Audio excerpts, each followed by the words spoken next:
Hi friends, ഇന്നലെ നടന്ന secretariat OA എക്സാമിൻ്റെ ക്വസ്റ്റ്യൻ പേപ്പറും ആൻസർ കീയുമാണ് നമ്മൾ ചർച്ച ചെയ്യുന്നത്. അതിൻ്റെ റിലേറ്റഡ് ഫാക്ട്സ് കൂടെ പറഞ്ഞു പോവുകയാണ്. നിങ്ങൾക്ക് എങ്ങനെയുണ്ടായിരുന്നു എക്സാം എന്ന് കമൻറ്റ് ചെയ്യുക. ഇനി നമ്മൾ അടുത്ത എക്സാമുകൾക്ക് വേണ്ടി പ്രിപ്പയർ ചെയ്യുന്നവർക്ക് വേണ്ടി ഈ ക്വസ്റ്റ്യൻസ് ഒക്കെ ഒന്ന് നമ്മൾ ചെയ്ത് പോയി അതിൻ്റെ റിലേറ്റഡ് ഫാക്ട്സ് ഒക്കെ നോക്കുവാണെങ്കിൽ അടുത്ത എക്സാമുകളൊക്കെ ഈസി ആയിട്ട് എഴുതാനായിട്ട് പറ്റും. കാരണം ഇതേ ക്വസ്റ്റ്യൻസ് തന്നെ റിപ്പീറ്റ് ചെയ്ത് ചോദിക്കാനായിട്ട് ചാൻസ് ഉണ്ട്. കഴിഞ്ഞ് നടന്ന സിവിൽ എക്സൈസ് ഓഫീസറിൻ്റെ എക്സാമിന് ചോദിച്ച പല ക്വസ്റ്റ്യൻസും ഇതിനകത്തിൽ കാണാൻ പറ്റും. അപ്പം അങ്ങനെ ചോദിക്കാൻ ചാൻസ് ഉണ്ട്. നമുക്ക് നോക്കാം. ഗാന്ധിയും അരാജകത്വവും എന്ന ഗ്രന്ഥം രചിച്ചതാര്? ചേറ്റൂർ ശങ്കരൻ നായരാണ്.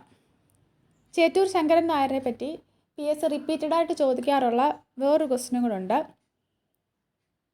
INC സമ്മേളനം അലങ്കരിച്ച ഏക കേരളീയൻ ആരാണ് എന്ന്. ചേറ്റൂർ ശങ്കരൻ നായരാണ്. 1897 അമരാവതി സെഷൻ പ്രസിഡൻ്റ് ആയിരുന്നു ഇദ്ദേഹം. ബാക്കി ഓപ്ഷൻസിലുള്ളതുകൂടെ നമുക്ക് നോക്കിപ്പോകാം. ആദ്യം പറയുന്നത് K കേളപ്പനെ പറ്റിയാണ്.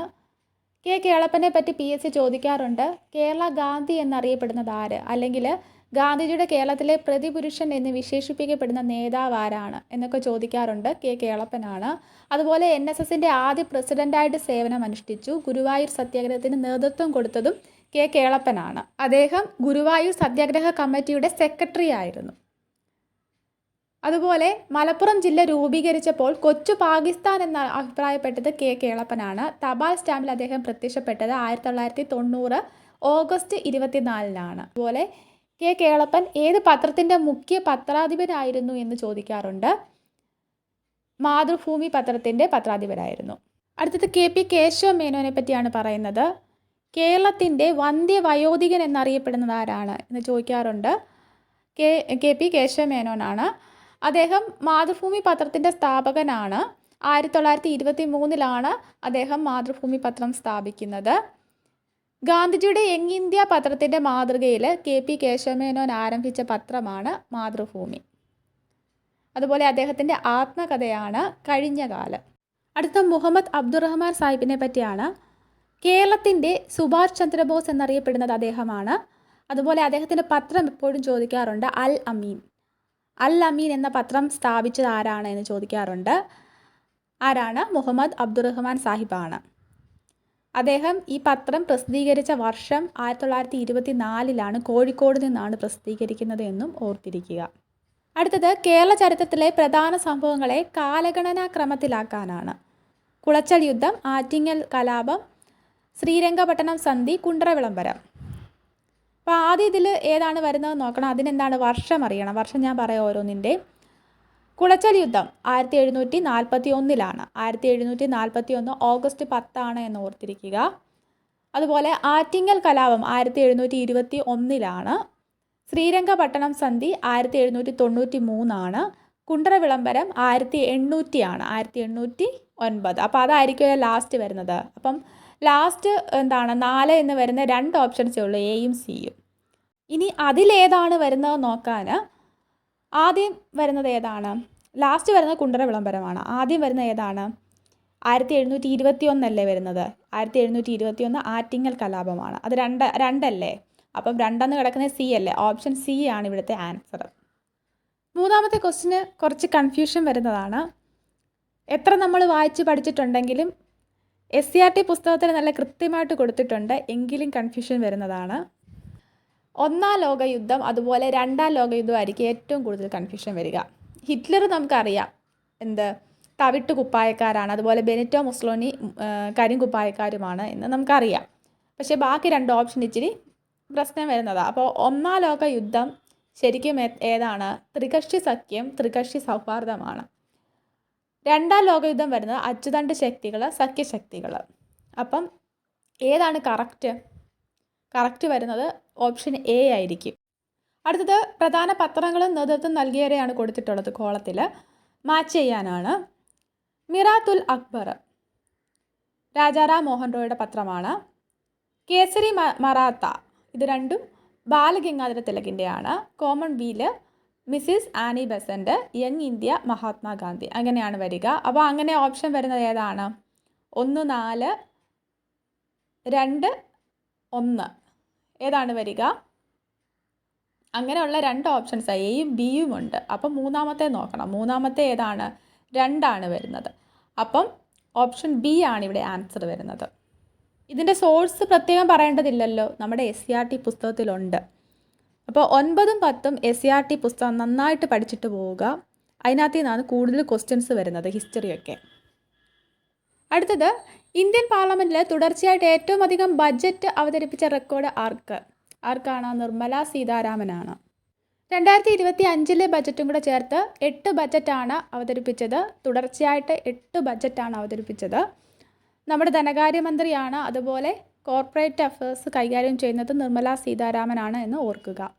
ഇനി ഏറ്റവും കൂടുതൽ ബജറ്റ് അവതരിപ്പിച്ചത് ആരാണ് എന്ന് ചോദിച്ചു കഴിഞ്ഞാൽ മൊറാർജി ദേശായിയാണ്. 10 ബജറ്റാണ് ഇദ്ദേഹം അവതരിപ്പിച്ചിട്ടുള്ളത്. അപ്പം തുടർച്ചയായിട്ടുള്ള ബജറ്റ് അവതരിപ്പിച്ചത് കൂടുതൽ നിർമ്മല സീതാരാമന്, ഏറ്റവും കൂടുതൽ ബജറ്റ് അവതരിപ്പിച്ചത് മൊറാർജി ദേശായി ആണ് എന്നും ഓർത്തിരിക്കുക. ഉത്തരേന്ത്യൻ സമതലങ്ങളിൽ വീശുന്ന വരണ്ട ഉഷ്ണക്കാറ്റ് നമുക്കറിയാം ലൂ ആണ് എന്ന്. എന്നാൽ മാങ്ങ പഴുക്കുന്നതിനും പൊഴിയുന്നതിനും കാരണമാകുന്ന ഉഷ്ണകാലത്ത് ദക്ഷിണേന്ത്യയിൽ വീശുന്ന പ്രാദേശിക വാദം നമ്മൾ പഠിച്ചതാണ്. SCERT പുസ്തകം ഏതാണ്? ഓപ്ഷൻ ബി മാംഗോ ഷവറാണ്. അതുപോലെ ചിനൂക്ക്, ഫൊന്ന്, ഹർമാറ്റൻ എല്ലാം നമ്മൾ പഠിച്ചതാണ്. അടുത്തത്, ഭൂമി സൂര്യനോട് ഏറ്റവും അടുത്ത് വരുന്ന ദിനം സൂര്യ സമീപ ദിനം അല്ലെങ്കിൽ പെരിഹീലിയൻ എന്നറിയപ്പെടുന്നു. പെരിഹീലിയൻ ദിനം എന്നാണ് ആ പുസ്തകത്തിൽ ചിത്രത്തിൽ കൊടുത്തിട്ടുണ്ട്. ബോക്സിനകത്തിലാണ് പെരിഹീലിയനും അപ്ഹീലിയനും ഉള്ളത്. ഇതൊക്കെ ഞാനാണെങ്കിൽ ഏറ്റവും ലാസ്റ്റ് ഇട്ട ക്ലാസ്സിലെ ആണ് ഈ പെരിഹീലിയൻ അപ്ഹീലിയൻ ചോദിച്ചേക്കുന്നത്. ഋതുക്കളും ഋതുഭേദങ്ങളും എന്ന ചാപ്റ്ററിലെ ഏതാണ് വരുന്നത്? ഓപ്ഷൻ എ ആണ്. ജനുവരി 3 ആൻസർ. അങ്ങനെയാണെങ്കിൽ അപ്ഹീലിയൻ ദിനം എന്നാണ്? ജൂലൈ 4. മാർച്ച് 21, അതുപോലെ സെപ്റ്റംബർ 23 ഇക്വിനോസിസ് അല്ലെങ്കിൽ വിഷുവങ്ങളാണ് എന്നൊക്കെ നമ്മൾ പഠിച്ചതാണ്. ഇന്ത്യയുടെ കാലാവസ്ഥ, ജനജീവിതം എന്നിവ രൂപപ്പെടുത്തുന്നതിൽ ഉത്തരപർവ്വത മേഖല വഹിക്കുന്ന പങ്കുമായി ബന്ധമില്ലാത്ത പ്രസ്താവനയാണ് ചോദിച്ചിട്ടുള്ളത്. നദികളുടെ ഉത്ഭവ പ്രദേശം അത് ബന്ധമുള്ളതാണ്, ഉത്തരപർവ്വത മേഖലയിൽ നിന്നാണ് എന്ന് നമുക്കറിയാം. മൺസൂൺ കാറ്റുകളെ തടഞ്ഞു നിർത്തി ഉത്തരേന്ത്യയിൽ ഉടനീളം മഴ പെയ്യ്ക്കുന്നു, അതും ശരിയാണ്. ഉഷ്ണകാലത്ത് തെക്ക് നിന്നും വീശുന്ന വരണ്ട കാറ്റിനെ, ശീതക്കാറ്റിനെ ഇന്ത്യയിലേക്ക് കടക്കാതെ ചെറുക്കുന്നു, അത് ശരിയായിട്ടുള്ളതാണോ? തെക്കു നിന്നുമാണോ? വടക്കു നിന്നും വീശുന്ന വരണ്ട ശീതക്കാറ്റാണ്. നമ്മൾ പഠിച്ചതാണ് ഇതൊക്കെ. അപ്പം ഓപ്ഷൻ സി ആണ് ഇവിടുത്തെ ആൻസർ. ബന്ധമില്ലാത്ത പ്രസ്താവന ഓപ്ഷൻ സി ആണ്. ഉപദ്വീപീയ പീഠഭൂമിയിലെ പരൽരൂപ ശിലാപാളിയിലും ഉയരം കുറഞ്ഞ കുന്നുകളിലുമാണ് ധാതു വിഭവങ്ങൾ ഏറെയും കേന്ദ്രീകരിച്ചിരിക്കുന്നത്. ഈ മേഖലയുമായി ബന്ധപ്പെട്ട് തന്നിരിക്കുന്ന പ്രസ്താവനകളിൽ തെറ്റായതാണ് ചോദിച്ചിട്ടുള്ളത്. ഛോട്ടാ നാഗ്പൂർ പ്രദേശം ഇന്ത്യയിലെ ഏറ്റവും സമ്പന്നമായ ധാതു വിഭവ കലവറയാണ്, ശരിയാണ്. ധാരാളം ലോഹ അലോഹ ധാതുക്കളാൽ സമുദ്രമാണ്, ശരിയാണ്. ഉപദ്വീപീയ പീഠഭൂമിയെ വടക്ക് കിഴക്കൻ പീഠഭൂമി പ്രദേശം, മധ്യമേഖല തുടങ്ങി വിവിധ ഭാഗങ്ങളായിട്ട് തിരിച്ചിരിക്കുന്നു, ശരിയാണ്. എക്കൽ വിശറികളാൽ സമ്പന്നമാണിവിടം, അതാണ് തെറ്റായിട്ടുള്ള സ്റ്റേറ്റ്മെൻറ്റ്. ഓപ്ഷൻ ഡി ആണ് ഇവിടുത്തെ ആൻസർ. നമ്മൾ പഠിച്ചതാണ്, ചിത്രത്തിൽ കണ്ടു. ഇത് നദികളുടെ ഭൂരൂപങ്ങൾ പഠിച്ചപ്പോഴാണ് നമ്മൾ നദികളുണ്ടാക്കുന്ന ഭൂരൂപങ്ങളിലാണ് ഇത് പഠിക്കുന്നത്. അപ്പോൾ അത് ന്യൂ SCERT പുസ്തകത്തിലുള്ളതാണ്, നമ്മൾ എടുത്തിട്ടുള്ളതാണ്. ഇനി 11ാമത്തെ ക്വസ്റ്റ്യന്, 1986 ഉൾനാടൻ ജലഗതാഗത അതോറിറ്റി രൂപം കൊണ്ട ശേഷം ഇന്ത്യയിൽ 5 ജലപാതകളെ ദേശീയ ജലപാതകളായിട്ട് പ്രഖ്യാപിച്ചു. ഇതിൽ കൊല്ലം മുതൽ കോട്ടപ്പുറം വരെയുള്ള പശ്ചിമ തീര കനാൽ അറിയപ്പെടുന്നത് ഏതാണ്? കൊല്ലം ടു കോട്ടപ്പുറം ദേശീയപാത 3 NW3 ആണ്. നമുക്ക് ബാക്കിയും കൂടെ നോക്കാം. NW1 ആണെങ്കിൽ അലഹബാദ് ടു ഹാൽഡിയ സ്ഥലങ്ങളെ ബന്ധിപ്പിക്കുന്നതാണ്. NW2 Sadiya to Dhubri. NW3 Kollam to Kottappuram എന്നല്ല ഇപ്പോൾ പറയുന്നത്, കൊല്ലം ടു കോഴിക്കോടാണ്. ഇനിയും NW4 ആണെങ്കിൽ കാക്കിനഡ പുതുച്ചേരിയെ തമ്മിൽ ബന്ധിപ്പിക്കുന്നതാണ്. NW5 താൽച്ചറിനെയും പാരദ്വീപിനെയും തമ്മിൽ ബന്ധിപ്പിക്കുന്നതാണ്. അടുത്ത ക്വസ്റ്റ്യൻ, മരണാനന്തര ബഹുമതിയായിട്ട് 2025 പത്മവിഭൂഷൺ നേടിയ മലയാള സാഹിത്യകാരൻ ഓപ്ഷൻ ബി ആണ് MT വാസുദേവൻ നായരാണ്. നമ്മൾ പഠിച്ചതാണ്. 2025 പത്മവിഭൂഷൺ നേടിയ മലയാള സാഹിത്യകാരനാണ് MT വാസുദേവൻ നായർ. അടുത്ത ക്വസ്റ്റ്യൻ, കേരള മോഡൽ വികസന പദ്ധതി എന്നറിയപ്പെടുന്ന പഞ്ചവത്സര പദ്ധതി. ഓപ്ഷൻ സി ആണ് ആൻസർ. 10ാം പഞ്ചവത്സര പദ്ധതിയാണ്. വ്യവസായ വ്യാപാര വാണിജ്യ രംഗങ്ങളിലുള്ള സർക്കാരിൻ്റെ നേരിട്ടുള്ള പങ്കാളിത്തം കുറയ്ക്കുവാൻ ഉദ്ദേശിച്ചിട്ടുള്ള നയം. ഓപ്ഷൻ ബി ആണ് ആൻസർ. ഉദാരവൽക്കരണമാണ്. ഇതൊക്കെ പ്രീവിയസ് ക്വസ്റ്റ്യൻസ് ആണ്. അടുത്തത്, സാമ്പത്തിക ചോർച്ച സിദ്ധാന്തം ഡ്രെയിൻ തിയറി ആദ്യമായിട്ട് അവതരിപ്പിച്ച ഇന്ത്യക്കാരൻ. നമുക്കറിയാം ഓപ്ഷൻ ഡി ദാദാഭായ് നവറോജിയാണ്. SCERT പുസ്തകത്തിലുള്ളതാണ്. ആസൂത്രണത്തിന് വേണ്ടി പ്ലാനിംഗ് കമ്മീഷന് പകരം ഇന്ത്യയിൽ നിലവിൽ വന്ന സംവിധാനം ഏതാണ്? ഓപ്ഷൻ ബി നീതി ആയോഗാണ്. ഹോട്ടൽ വ്യവസായം താഴെ പറയുന്നവയിൽ ഏത് സാമ്പത്തിക മേഖലയിൽ പെടുന്നു? ഓപ്ഷൻ സി തൃതീയ മേഖലയിലാണ്.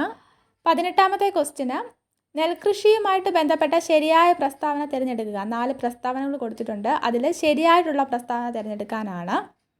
ഇന്ത്യയിലെ മുഖ്യ വിളകളിൽ ഒന്നാണ് നെല്ല്. ശരിയാണ്. എക്കൽ മണ്ണാണ് നെൽകൃഷിക്ക് അനുയോജ്യം. ശരിയാണ്. ഉയർന്ന താപനിലയും മഴയും ലഭിക്കുന്ന പ്രദേശങ്ങളിൽ കൃഷി ചെയ്യുന്നു. അതും ശരിയാണ്. ഒരു ഖാരിഫ് വിളയാണ്. അതും ശരിയാണ്. SCERT പുസ്തകത്തിലുള്ളതാണ് ഈ സ്റ്റേറ്റ്മെൻറ്റ്സ് ഒക്കെ. അപ്പം ഉത്തരം ഏതാണ്? Option A all of the above. ഇന്ത്യയിലെ ഹരിത വിപ്ലവത്തിൻ്റെ ഭാഗമല്ലാത്ത പ്രസ്താവന ഏത്? 4 പ്രസ്താവനകൾ കൊടുത്തിട്ടുണ്ട്. അതിൽ ഭാഗമല്ലാത്ത പ്രസ്താവന എന്നാണ് ചോദിച്ചിട്ടുള്ളത്. പക്ഷേ ഓപ്ഷൻസ് നോക്കുമ്പോൾ നമുക്കൊരു കൺഫ്യൂഷൻ വരും. എല്ലാം ശരിയാണ്, എല്ലാം തെറ്റാണ് എന്നൊക്കെ ഉണ്ട്. അപ്പം നമ്മൾ ജസ്റ്റ് ഏതൊക്കെയാണ് ശരി ഈ സ്റ്റേറ്റ്മെൻറ്റ്സിൽ, ഏതൊക്കെയാണ് തെറ്റ് എന്ന് മാത്രം നോക്കി വെക്കുക. ആധുനിക സാങ്കേതിക വിദ്യ ഉപയോഗിച്ച് കാർഷിക ഉൽപ്പാദനത്തിൽ വൻ വർധനവ് സൃഷ്ടിച്ചു. അത് ശരിയായിട്ടുള്ള സ്റ്റേറ്റ്മെൻ്റ് ആണ്. ഭക്ഷ്യോൽപാദന രംഗത്ത് ഇന്ത്യ സ്വയം പര്യാപ്തത കൈവരിച്ചു. അതും ശരിയാണ്. ജലസേചന സൗകര്യങ്ങൾ, അത്യുത്പാദന ശേഷിയുള്ള വിത്തിനങ്ങൾ, രാസവളങ്ങൾ, രാസകീടനാശിനികൾ എന്നിവ വ്യാപകമായിട്ട് ഉപയോഗിച്ചു. ശരിയാണ്. 1ാം പഞ്ചവത്സര പദ്ധതി മുതൽ ഹരിത വിപ്ലവം ആരംഭിച്ചു. അത് തെറ്റായ സ്റ്റേറ്റ്മെൻ്റ് ആണ്. അപ്പം 3 സ്റ്റേറ്റ്മെൻറ്റ് ശരിയും ലാസ്റ്റിലത്തെ 4ാമത്തെ സ്റ്റേറ്റ്മെൻറ്റ് തെറ്റുമാണ്. അപ്പോൾ അവിടെ ഓപ്ഷൻ ഉണ്ട്. ഓപ്ഷൻ സി പ്രസ്താവന 1, 2, 3 ശരിയാണ്, 4 തെറ്റാണ്. 3ാം പഞ്ചവത്സര പദ്ധതി കാലത്താണ് ഹരിത വിപ്ലവം ഇന്ത്യയിൽ ആരംഭിച്ചത് എന്ന് ഓർത്തിരിക്കുക. 6 മുതൽ 14 വയസ്സ് വരെയുള്ള കുട്ടികൾക്ക് സൗജന്യവും നിർബന്ധിതവുമായ വിദ്യാഭ്യാസം നൽകണമെന്നത് മാതാപിതാക്കളുടെ കടമയാണ് എന്ന് നിർദ്ദേശിച്ച ഭരണഘടനാ ഭേദഗതി ഏതാണ്? Option B 86ാം ഭേദഗതിയാണ്. 1928 ആരുടെ നേതൃത്വത്തിലാണ് ഇന്ത്യൻ ഭരണഘടനയുടെ കരട് രേഖ നിർമ്മിച്ചത്? 1928 കാര്യമാണ് പറയുന്നത്. അപ്പോൾ ഓപ്ഷൻ എ ആണ് ആൻസർ. മോട്ടിലാൽ നെഹ്റു ആണ്. ജനാധിപത്യ ഭരണഘടനയിൽ ഇല്ലാത്തത് ഏത്? 4 കൊടുത്തിട്ടുണ്ട്. അതിൽ ഇല്ലാത്തത് രാഷ്ട്രത്തലവൻ്റെ അധികാരം, രാഷ്ട്രത്തലവൻ്റെ പേര്, രാഷ്ട്രത്തിൻ്റെ പേര്, നിയമനിർമ്മാണ സഭയുടെ പേര്. ഇതിൽ ഭരണഘടനയിൽ രാഷ്ട്രത്തലവൻ്റെ അധികാരം പ്രത്യേകം എടുത്ത് ആർട്ടിക്കിളിൽ പറയുന്നുണ്ട്. അതുപോലെ രാഷ്ട്രത്തലവൻ്റെ പേര് അത് പറയുന്നില്ല. ഇന്നയാളാണ് രാഷ്ട്രത്തലവൻ എന്ന് പറയുന്നുണ്ടോ? ഇല്ല. രാഷ്ട്രത്തിൻ്റെ പേര് പറയുന്നുണ്ട്, ഇന്ത്യ എന്ന് പറയുന്നുണ്ട്. നിയമനിർമ്മാണ സഭയുടെ പേരും പറയുന്നുണ്ട്. അപ്പം ഓപ്ഷൻ ബി ആണ് ആൻസർ. രാഷ്ട്രത്തലവൻ്റെ പേരാണ് ആൻസറായിട്ട് വരിക. വില്ലേജ് പഞ്ചായത്തുകളെ രൂപീകരിക്കാൻ സംസ്ഥാന ഗവൺമെൻറ്റുകളെ ചുമതലപ്പെടുത്തുന്ന ഭരണഘടനാ അനുച്ഛേദം ആർട്ടിക്കിൾ ഏതാണ്? ആർട്ടിക്കിൾ 40 ആണ്. ഓപ്ഷൻ സി ആണ് ആൻസർ. അടുത്തത്, പ്രാദേശിക സ്വയംഭരണ സ്ഥാപനങ്ങളുടെ പിതാവ് എന്ന് വിശേഷിപ്പിക്കുന്നത് ആരെ? ഓപ്ഷൻ സി ലോർഡ് റിപ്പണയാണ്. അടുത്തത്, യൂണിഫോം സിവിൽ കോഡ് നടപ്പാക്കിയ ഇന്ത്യയിലെ ആദ്യ സംസ്ഥാനം ഉത്തരാഖണ്ഡാണ്. ഓപ്ഷൻ ബി ആണ് ആൻസർ വരുന്നത്. 3ാം മോഡി ഗവൺമെൻറ് രൂപീകരിച്ച 8 ക്യാബിനറ്റ് കമ്മിറ്റികളിൽ പ്രധാനമന്ത്രി അംഗമല്ലാത്ത കമ്മിറ്റി. ഓപ്ഷൻ ബി പാർലമെൻ്ററി കാര്യ സമിതിയാണ് ആൻസർ വരുന്നത്. അടുത്തത്, തദ്ദേശ ഗവൺമെൻറ്റുമായി ബന്ധപ്പെട്ട് ശരിയായ പ്രസ്താവന ഏത്? 3 പ്രസ്താവനകൾ കൊടുത്തിട്ടുണ്ട്. അതിൽ ശരിയായിട്ടുള്ളതാണ് ചോദിച്ചിട്ടുള്ളത്. തദ്ദേശ ഗവൺമെൻറ്റുകളിലെ പ്രതിനിധികളെ തിരഞ്ഞെടുക്കുന്നത് സംസ്ഥാന തിരഞ്ഞെടുപ്പ് കമ്മീഷനാണ്. ശരിയായിട്ടുള്ള സ്റ്റേറ്റ്മെൻ്റ് ആണ്. മുഖ്യ തിരഞ്ഞെടുപ്പ് ഓഫീസറുടെ നേതൃത്വത്തിലാണ് തദ്ദേശ ഗവൺമെൻറ് തിരഞ്ഞെടുപ്പുകൾ നടത്തുന്നത്. അത് തെറ്റാണ്. തദ്ദേശ സ്വയംഭരണ സ്ഥാപനങ്ങളിലെ പ്രതിനിധികളെ തിരഞ്ഞെടുക്കുന്നത് 5 വർഷത്തേക്കാണ്. അത് ശരിയായിട്ടുള്ള സ്റ്റേറ്റ്മെൻ്റ് ആണ്. അപ്പോൾ ഓപ്ഷൻ 1, 3 ശരി എന്നുള്ള സ്റ്റേറ്റ്മെൻറ്റ് വരുന്ന ഓപ്ഷൻ ഏതാണ്? ഓപ്ഷൻ സി ആണ്. ഓപ്ഷൻ സി ആണ് ഇവിടെ ശരിയായിട്ടുള്ളത്. അടുത്തത്, സംസ്ഥാന സാമ്പത്തിക കമ്മീഷനുമായി ബന്ധപ്പെട്ട് ശരിയായിട്ടുള്ള പ്രസ്താവന എഴുതാനാണ്. കമ്മീഷനെ നിയമിക്കുന്നത് സംസ്ഥാന ഗവൺമെൻറ്റാണ്. 5 വർഷമാണ് കമ്മീഷൻ്റെ കാലാവധി. സംസ്ഥാന സാമ്പത്തിക കമ്മീഷൻ സംസ്ഥാന ഗവൺമെൻറ്റിൻ്റെ സാമ്പത്തിക സ്ഥിതി വിലയിരുത്തുന്നു. ഇതിൽ 1ഉം 2 സ്റ്റേറ്റ്മെൻറ്റ് ശരിയാണ്, 3ാമത്തെ സ്റ്റേറ്റ്മെൻറ്റ് തെറ്റാണ്. ഓപ്ഷൻ ബി ആണ് ആൻസർ വരുന്നത്. ഇന്ത്യൻ ഭരണഘടനയിലെ സംസ്ഥാന ലിസ്റ്റിൽപ്പെടുന്ന വിഷയങ്ങളുമായി ബന്ധപ്പെട്ട് ശരിയായ പ്രസ്താവന ഏത്? ഇതിൽ സംസ്ഥാന ലിസ്റ്റിൽപ്പെടുന്ന വിഷയങ്ങൾ കൃഷിയും പോലീസും ജയിലും തദ്ദേശ ഗവൺമെൻറ്റും എന്നുള്ളതാണ്. 1ഉം 2ഉമാണ് പെടുന്നത്. വിദ്യാഭ്യാസവും വനവും വരുന്നത് കൺകറൻറ്റ് ലിസ്റ്റാണ്. അപ്പം ഓപ്ഷൻ എ ആണ് ശരിയായിട്ടുള്ളത്. അടുത്തത് സംസ്ഥാന വനിതാ കമ്മീഷനുമായി ബന്ധപ്പെട്ട് ശരിയായിട്ടുള്ള പ്രസ്താവന എഴുതാനാണ്. പി സതീദേവിയാണ് കമ്മീഷൻ ചെയർപേഴ്സൺ. വനിതാ കമ്മീഷൻ്റെ ആസ്ഥാനം പട്ടം തിരുവനന്തപുരമാണ്. വനിതാ കമ്മീഷൻ രൂപീകരിച്ചത് കേരള സംസ്ഥാന വനിതാ കമ്മീഷൻ ആക്ട് പ്രകാരമാണ്. ഇതിൽ 3 സ്റ്റേറ്റ്മെൻറ്റും ശരിയായിട്ടുള്ളതാണ്. ഓപ്ഷൻ ഡി ആണ് ആൻസർ വരുന്നത്. അടുത്തത് കേരള ഇൻസ്റ്റിറ്റ്യൂട്ട് ഓഫ് പാർലമെൻ്ററി അഫയേഴ്സുമായി ബന്ധപ്പെട്ട് ശരിയായ പ്രസ്താവന. ആദ്യത്തെ 2 പ്രസ്താവനകൾ ശരിയാണ്. പാർലമെൻ്ററി വകുപ്പ് മന്ത്രിയാണ് ഈ സ്ഥാപനത്തിൻ്റെ പ്രസിഡൻറ്റ്. പാർലമെൻ്ററി അഫയേഴ്സിൻ്റെ ഇപ്പോഴത്തെ ചെയർമാൻ ഡോക്ടർ ബിവീഷ് ആണ്. ഇത് രണ്ടും ശരിയായിട്ടുള്ള സ്റ്റേറ്റ്മെൻ്റ് ആണ്. പ്രതിപക്ഷ നേതാവ് ഇതിലെ ഒരു അംഗമാണ് എന്നുള്ളത് തെറ്റാണ്. ഓപ്ഷൻ എ ആണ് ശരി. കേരള ബാലാവകാശ കമ്മീഷനുമായിട്ട് ബന്ധപ്പെട്ട ശരിയായിട്ടുള്ള പ്രസ്താവന. 3 പ്രസ്താവനകൾ കൊടുത്തിട്ടുണ്ട്. അതിൽ 1ഉം 3ഉമാണ് ശരിയായിട്ടുള്ളത്. ബാലാവകാശ കമ്മീഷൻ ചെയർമാൻ ശ്രീ മനോജ് കുമാറാണ്. സംസ്ഥാനത്തെ എല്ലാ നിയമങ്ങളും പദ്ധതികളും ബാലന്മാരെ സംരക്ഷിക്കുന്ന തരത്തിലുള്ളതായിരിക്കണമെന്ന് കമ്മീഷൻ അനുശാസിക്കുന്നു. ഈ ഓപ്ഷൻ വരുന്നത് ഓപ്ഷൻ ഡി ആണ്. ഓപ്ഷൻ ഡി ആണ് ഇവിടെ ആൻസർ വരുന്നത്. അങ്ങനെയെങ്കിൽ ബാലാവകാശ കമ്മീഷൻ ആസ്ഥാനം എവിടെയാണ്? തിരുവനന്തപുരമാണ്. കേരള ഹൈക്കോടതിയുമായി ബന്ധപ്പെട്ട് ശരിയായിട്ടുള്ള പ്രസ്താവന എഴുതാനാണ്. ഹൈക്കോടതി ചീഫ് ജസ്റ്റിസ് നിതിൻ ജംദാർ ശരിയാണ്. ഹൈക്കോടതിയുടെ ആസ്ഥാനം എറണാകുളമാണ് ശരി. തിരുവനന്തപുരത്ത് ഒരു ഹൈക്കോടതി ബെഞ്ച് പ്രവർത്തിക്കുന്നു. അത് തെറ്റായിട്ടുള്ള സ്റ്റേറ്റ്മെൻ്റ് ആണ്. 1ഉം 2 സ്റ്റേറ്റ്മെൻ്റ് ശരി. ഓപ്ഷൻ സി ആണ് ഇവിടെ ശരി. ദഹന വ്യവസ്ഥയുടെ ഏത് ഭാഗമാണ് ഭക്ഷണം ശ്വാസനാളത്തിലേക്ക് പ്രവേശിക്കുന്നത് തടയുന്നത്? ഓപ്ഷൻ ബി എപ്പിഗ്ലോട്ടിസ് ആണ്. ജീവിതശൈലി രോഗങ്ങളിൽ ഉൾപ്പെടാത്തത്. ഇതിൽ ജീവിതശൈലി രോഗങ്ങളിൽ പെടാത്തത് ഹീമോഫീലിയാണ്. ബാക്കി പ്രമേഹം, ഫാറ്റി ലിവർ, പക്ഷാഘാതമൊക്കെ ജീവിതശൈലി രോഗങ്ങളാണ്. ശരിയായ ജോഡി ഇതിലേതാണ് എന്ന് കണ്ടെത്തി എഴുതാനാണ്. ലെപ്റ്റോസ്പൈറ അത് ക്ഷയമല്ല വരുന്നത്. ലെപ്റ്റോസ്പൈറ ഏതാണ്? എലിപ്പനിയാണ്. ഇനി എച്ച് ഐ വി വരുന്നത് ഒരിക്കലും ഡിഫ്തീരിയ അല്ല. അത് HIV വൈറസ് ഏതിൻ്റെയാണ്? എയ്ഡ്സ് ആണ്. മൈക്കോ ബാക്ടീരിയം ക്ഷയമാണ് വരുന്നത്. ഫൈലേറിയൽ വിര മന്ത് അത് കറക്റ്റാണ്. അപ്പോൾ ഓപ്ഷൻ ഡി ആണ് ഇവിടെ ആൻസർ. ഫൈലേറിയൻ വിര മന്ത്. ലോകത്തെ ഏറ്റവും മോശമായ വായു നിലവാരം റിപ്പോർട്ട് ചെയ്ത ബെർണിഹട്ട് പട്ടണം ഏത് സംസ്ഥാനത്തിലാണ് കാണപ്പെടുന്നത്? കറണ്ട് അഫെയർ ആണ്. ഓപ്ഷൻ എ മേഘാലയയിലാണ്. അടുത്ത ക്വസ്റ്റ്യൻ, മനുഷ്യരിൽ ക്രോമസോം നമ്പർ 11 ജീനിലെ തകരാറ് സിക്കിൾ സെൽ അനീമിയയ്ക്ക് കാരണമാകും. ത്വക്കിലെ ക്യാൻസറായ മെലനോമ ക്രോമസോം നമ്പർ 14 ജീൻ തകരാറ് മൂലം രൂപപ്പെടുന്നു. ഇതിൽ ഓപ്ഷൻ എ ആണ് ശരിയായിട്ടുള്ളത്. 1 ശരി 2 തെറ്റ് എന്നുള്ളതാണ്. അടുത്തത്, പറമ്പിക്കുളം വാർഷിക ജന്തുജാല കണക്കെടുപ്പിൽ പുതിയതായി കണ്ടെത്തിയ ചിന്നത്തവിടൻ, ചെമ്പൻ വെള്ളി വരയൻ, പളനിപ്പൊട്ടൻ എന്നിവ ഏത് ഇനത്തിൽപ്പെട്ട ജീവിയാണ്? ഏതാണ്? ചിത്രശലഭമാണ്. ഓപ്ഷൻ സി ആണ് ആൻസർ. മനുഷ്യനിലെ ചലനവും സഞ്ചാരവും സാധ്യമാക്കുന്നത് പേശി വ്യവസ്ഥയാണ്. ശരിയായിട്ടുള്ള സ്റ്റേറ്റ്മെൻ്റ് ആണ്. മനുഷ്യനിലെ ചലനവും സഞ്ചാരവും സാധ്യമാക്കുന്ന അസ്ഥി വ്യവസ്ഥയാണ്. അതും ശരിയാണ്. അപ്പോൾ ഓപ്ഷൻ എ 2 പ്രസ്താവനകളും ശരിയാണ് എന്നുള്ളതാണ് ഇവിടെ ആൻസർ. അടുത്തത് 41ാമത്തെ ക്വസ്റ്റ്യൻ ആണ്. ശരിയായ ജോഡികൾ കണ്ടെത്താനാണ്. ഇവിടെ ശരിയായിട്ടുള്ള ജോഡികൾ 1ഉം 3ഉമാണ്. ഓപ്ഷൻ എ ആണ് ശരി. സുക്രോസ്, കരിമ്പ്, മാംസ്യം, പയറുവർഗ്ഗങ്ങൾ. താഴെ തന്നിരിക്കുന്നതിൽ ഏറ്റവും കുറഞ്ഞ തരംഗദൈർഘ്യമുള്ള പ്രകാശം, ഏറ്റവും കുറഞ്ഞ തരംഗദൈർഘ്യം എന്ന് പറഞ്ഞാൽ വേവ് ലെന്ത് ഏതാണ്? ഓപ്ഷൻ എ നീലയാണ് വരുന്നത്. ഏറ്റവും കൂടുതൽ വേവ് ലെന്ത് ഉള്ളത് ഓപ്ഷൻ സി ചുവപ്പായിരിക്കും. അപ്പം ഇവിടെ ആൻസർ ഏതാണ്? ഓപ്ഷൻ എ ആണ് ആൻസർ. അടുത്തത് 43ാമത്തെ ക്വസ്റ്റ്യന്, മുങ്ങൽ വിദഗ്ധർ ഇതിൽ നിന്നും സംരക്ഷണം നേടാനാണ് പ്രത്യേക സ്യൂട്ടുകൾ ധരിക്കുന്നത്. ഓപ്ഷൻ ഡി ആണ് ആൻസർ. ഉയർന്ന മർദ്ദം. അടുത്ത 44ാമത്തെ ക്വസ്റ്റ്യൻ ആണ്. ഒരു സ്ക്രീനിൽ ലഭിക്കാത്ത ഒരു പ്രതിബിംബത്തെ ഡാഷ് എന്ന് വിളിക്കുന്നു? ഓപ്ഷൻ ഡി മിഥ്യാപ്രതിബിംബമാണ്. 45-ാമത്തെ ക്വസ്റ്റ്യൻ. നാൻസി ഗ്രേസ് റോമൻ ബഹിരാകാശ ദൂരദർശിനി ഏത് ബഹിരാകാശ ഏജൻസിയുമായി ബന്ധപ്പെട്ടിരിക്കുന്നു? ഓപ്ഷൻ സി നാസയാണ് ആൻസർ. ലോകത്തിലെ ആദ്യത്തെ 4ാം തലമുറ ആണവ റിയാക്ടർ ആരംഭിച്ച രാജ്യം? ഓപ്ഷൻ സി ചൈനയാണ് answer.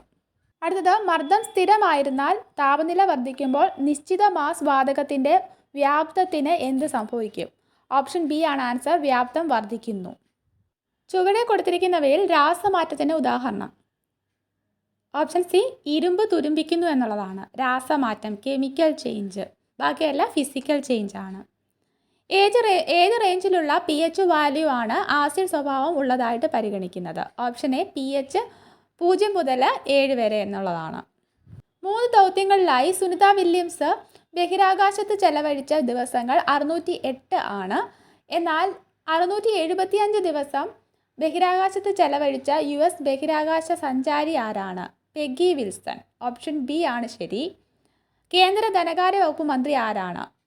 Option D Nirmala Sitharaman. Ramayanam Attakatha രചിച്ചത്?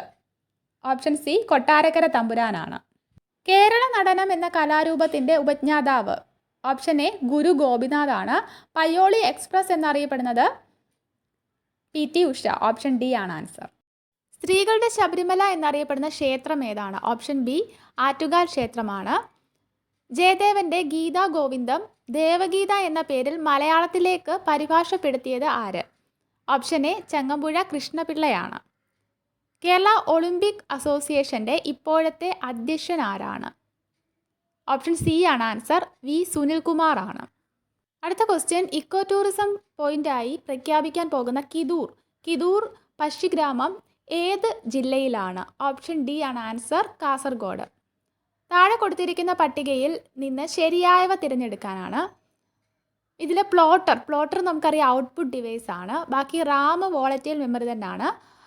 Open office base database software. MICR input device ആണ്. മൈക്രോസോഫ്റ്റ് വിൻഡോസ് ആപ്ലിക്കേഷൻ സോഫ്റ്റ്വെയർ ആണ്. അപ്പം ഇവിടെ ഓപ്ഷൻ ഡി ആണ് ആൻസർ. 2, 3, 4, 5 ശരി എന്നുള്ളതാണ്. താഴെ തന്നിരിക്കുന്ന പ്രസ്താവനകളിൽ നിന്ന് ശരിയായവ തിരഞ്ഞെടുക്കാനാണ്. 5 പ്രസ്താവനകൾ തന്നിട്ടുണ്ട്. ഇത് 5ഉം ശരിയാണ്. ഓപ്ഷൻ ഡി ആണ് ശരി. അടുത്തത് 2023 ജൂണിലെ കണക്കനുസരിച്ച് ലോകത്തിലെ ഏറ്റവും വേഗതയേറിയ ടോപ്പ് 500 സൂപ്പർ കമ്പ്യൂട്ടർ പട്ടികയിൽ 75ാം സ്ഥാനത്തെത്തിയ ഇന്ത്യയിലെ ഏറ്റവും വേഗതയേറിയ സൂപ്പർ കമ്പ്യൂട്ടറിൻ്റെ പേരാണ്? Option C Airavat. കേരളത്തിലെ സ്കൂൾ വിദ്യാർത്ഥികളുടെ ഇംഗ്ലീഷ് പഠന നിലവാരം ഉയർത്തുന്നതിനായി കൈറ്റ് തയ്യാറാക്കിയ ലാംഗ്വേജ് ലാബിൻ്റെ പേര്? ഇക്യൂബ് ആണ്. ഓപ്ഷൻ ഡി ആണ് ആൻസർ. ഇക്യൂബ്. അടുത്ത ക്വസ്റ്റ്യൻ 63ാമത്തെ ക്വസ്റ്റ്യൻ ആണ്. ചേരുംപടി ചേർക്കാനാണ്. ഇത് SCERT പുസ്തകത്തിൽ അതുപോലെ കൊടുത്തിട്ടുള്ളതാണ്. ICTയിൽ ക്രാക്കിംഗ് വരുന്നത് ഏതായിരിക്കും? നമുക്ക് SCERT പുസ്തകത്തിലെ നോക്കാം. ക്രാക്കിംഗ് എന്നാൽ ദുരുദ്ദേശത്തോടെ കമ്പ്യൂട്ടർ ശൃംഖലയിലോ അതിക്രമിച്ച് കയറി അതിലെ വിവരങ്ങൾ താറുമാറാക്കുന്ന ദുഷ്പ്രവൃത്തിയാണ്. അതെവിടെയാണ് വരുന്നത്? ഡി അല്ലേ വന്നേക്കുന്നത്? അപ്പം 1 ഡി. അടുത്തത് ഫിഷിംഗ്. പാസ്വേഡ് വിവരങ്ങൾ, ക്രെഡിറ്റ് കാർഡ് വിവരങ്ങൾ തുടങ്ങിയ അതീവ സുരക്ഷാ വ്യക്തിഗത വിവരങ്ങൾ വ്യാജമാർഗങ്ങളിലൂടെ വ്യക്തികളെ തെറ്റിദ്ധരിപ്പിച്ച് ചോർത്തിയെടുക്കുന്ന ഒരു തരം തട്ടിപ്പ്. അതെവിടെയാണ് കൊടുത്തേക്കുന്നത്? അതീവ സുരക്ഷാ വിവരങ്ങൾ വ്യാജമാർഗങ്ങളിലൂടെ തെറ്റിദ്ധരിപ്പിച്ച് ചോർത്തിയെടുക്കുക. സി ആണ് വന്നിരിക്കുന്നത്. 1 ഡി 2 സി എന്ന് കിട്ടി.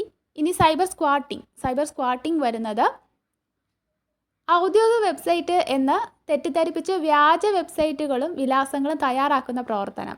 എ ആണ് വരുന്നത്. ഇവിടെ ഓപ്ഷൻ ബി ആണ് ശരി. 1 ഡി 2 സി 3 എ 4 ബി എന്നുള്ളതാണ്. ഉപഭോക്തൃ സംരക്ഷണ നിയമം 2019 പ്രകാരം ഉപഭോക്താവിൻ്റെ അവകാശങ്ങളിൽ പെടാത്തത്? സുരക്ഷിതത്വത്തിൻ്റെ അവകാശം. അത് ശരിയായിട്ടുള്ളതാണ്. അവകാശങ്ങളിൽ പെടുന്നതാണ്. വിപണി നിരക്കിനേക്കാൾ കുറഞ്ഞ വിലയ്ക്ക് സാധനങ്ങളോ സേവനങ്ങളോ ആവശ്യപ്പെടാനുള്ള അവകാശം. അങ്ങനെ ഒരു അവകാശമുണ്ടോ? ഇല്ല. അപ്പോൾ അത് തെറ്റാണ്. അപ്പോൾ അവകാശങ്ങളിൽ പെടാത്തത് ഓപ്ഷൻ ബി ആണ്. ബാക്കി ഉപഭോക്തൃ അവബോധത്തിനുള്ള അവകാശമുണ്ട്. മത്സരാധിഷ്ഠിത വിലകളിൽ വൈവിധ്യമാർന്ന സാധനങ്ങൾ, ഉൽപ്പന്നങ്ങൾ, സേവനങ്ങൾ ലഭ്യമാക്കുവാനുള്ള അവകാശവുമുണ്ട്. ഗാർഹിക പീഡനം നടന്നെന്നോ നടക്കുന്നെന്നോ വിശ്വസിക്കാൻ മതിയായ കാരണമുള്ള ഏതൊരു വ്യക്തിക്കും അതിനെക്കുറിച്ച് താഴെ പറയുന്ന ഏത് ഉദ്യോഗസ്ഥനാണ് വിവരം നൽകേണ്ടത്?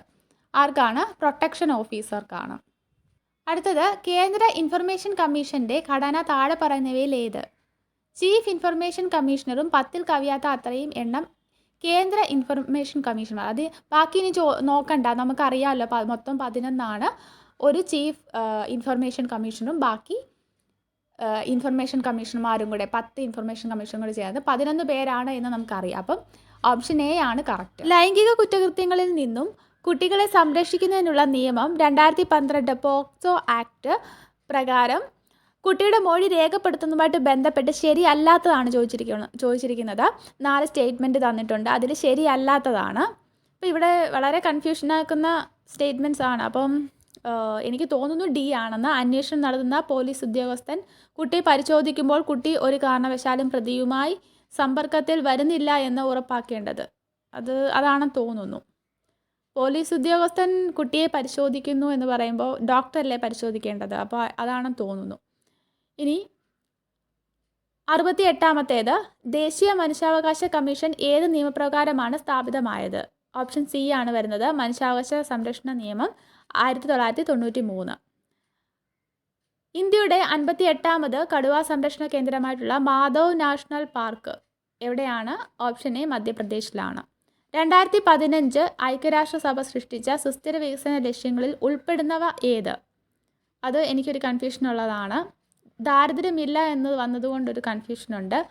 ഓപ്ഷൻ എ നമുക്ക് എന്തായാലും എടുക്കാം. ഇനി 71ാമത്തെ ക്വസ്റ്റ്യൻ്റെ ആൻസർ 27 ആണ് വരുന്നത്. 72ാമത്തേൻ്റേത് ഡി ആണ് വരുന്നത്. 73 ബി ആണ് വരുന്നത്. 74ാമത്തേന് ആൻസർ കിട്ടിയിട്ടില്ല. 75ൻ്റെ ആൻസർ ഓപ്ഷൻ ഡി 25/18 എന്നുള്ളതാണ്. 76 128 ഓപ്ഷൻ ബി ആണ് ആൻസർ. 77 97 എന്നുള്ളതാണ് ആൻസർ. Option C. താഴെ പറഞ്ഞതിൽ ഒറ്റയാൻ ചാപമാണ് വരുന്നത്. 79ാമത്തേൻ്റെ ആൻസർ അർദ്ധഗോളമാണ്. ഓപ്ഷൻ സി അർദ്ധഗോളമാണ് ആൻസർ. അടുത്തത് ഡയറക്ഷൻ്റെ ഒരു ക്വസ്റ്റ്യൻ ആണ്. ഓപ്ഷൻ ഡി തെക്കാണ് ആൻസർ. അടുത്തത് ഇംഗ്ലീഷാണ്. Identify the correct sentence. The bouquet of flowers smells good എന്നുള്ളതാണ് ശരി. ബൊക്കറ്റ് ഓഫ് ഫ്ലവേഴ്സ് എന്ന് വരുമ്പോൾ അത് സിംഗുലറായിട്ടാണ് എടുക്കേണ്ടത്, കാരണം കളക്റ്റീവ് നൗൺ ആണ് വന്നേക്കുന്നത്. അപ്പോൾ സ്മെൽസ് എന്നാണ് വരിക. അപ്പോൾ ഓപ്ഷൻ ബി. അടുത്തത്, the Europeans concord many parts of the world before first world war, അതാണ് വരിക. ഓപ്ഷൻ എ ആണ് answer. None of the boys have finished the homework, ഏതാണ് വരിക? അവിടെ ഹാവ് എന്നുള്ളതുണ്ടല്ലോ, അപ്പോൾ ഹാവ് ദേ ആണ്.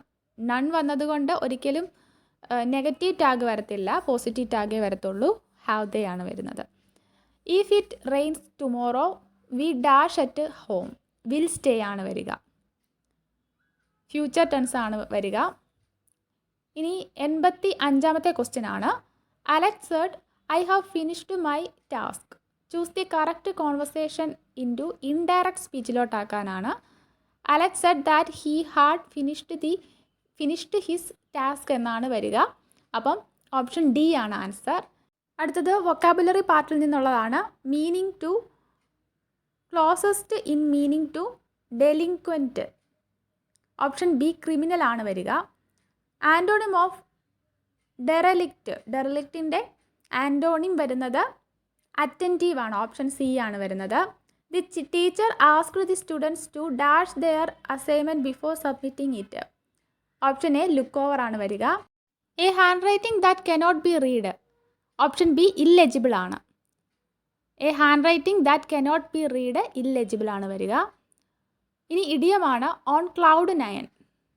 Option D extremely happy or എലേറ്റഡ് എന്നുള്ളതാണ്.